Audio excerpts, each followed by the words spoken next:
Hi, I'm Nora Young. I'm the host and creator of Spark, which is a show about technology and culture on CBC Radio, and I'm delighted to be here at CIO Day.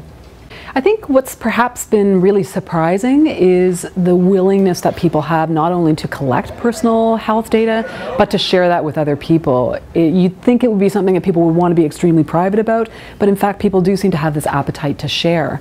So I think the potential here and the interesting thing for people in the healthcare sector is in adding a layer of security to that, to saying, like, can we be trusted providers not only of healthcare but trusted guardians of people's personal healthcare information. This is the huge challenge, right, is how to turn all of that sea of data into something that is information, that is intelligence in effect. I think what we're starting to see actually, and I think this is again an area where healthcare providers can play an intriguing role, is in adding a layer of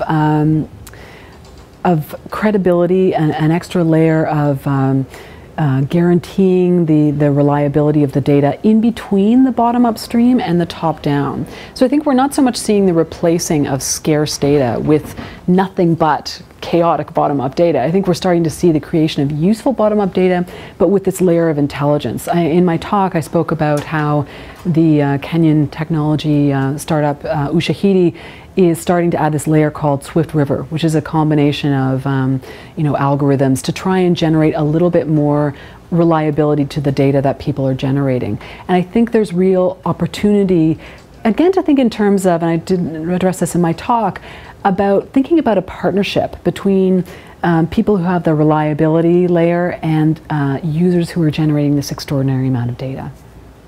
I think the question with incorporating new technologies and incorporating social software and social media is, first of all, for people to see the value to their organization, right? That I think amongst people who are resistant to that kind of thing, sometimes it's because they feel like, people are just messing around on Facebook all the time, right?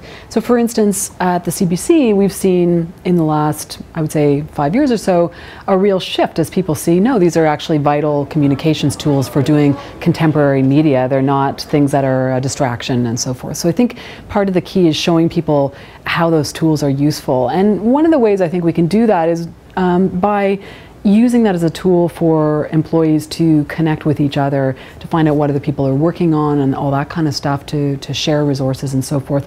And I think also for people in management to take seriously the insights that come from those bottom-up collaborations. And I think the tools are designed not to be difficult to use, right? So as soon as you show that there's an actual utility there, I think people come on board. And after all, I mean, the number of people who are growing on Facebook, for instance, the growth area is in people who are older, so increasingly that adoption is starting to happen.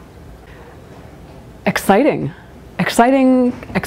challenging, if I can make that into one word. It's just both a really exciting, thrilling time, but there's so many big question marks. So that, I think, is what's super fascinating.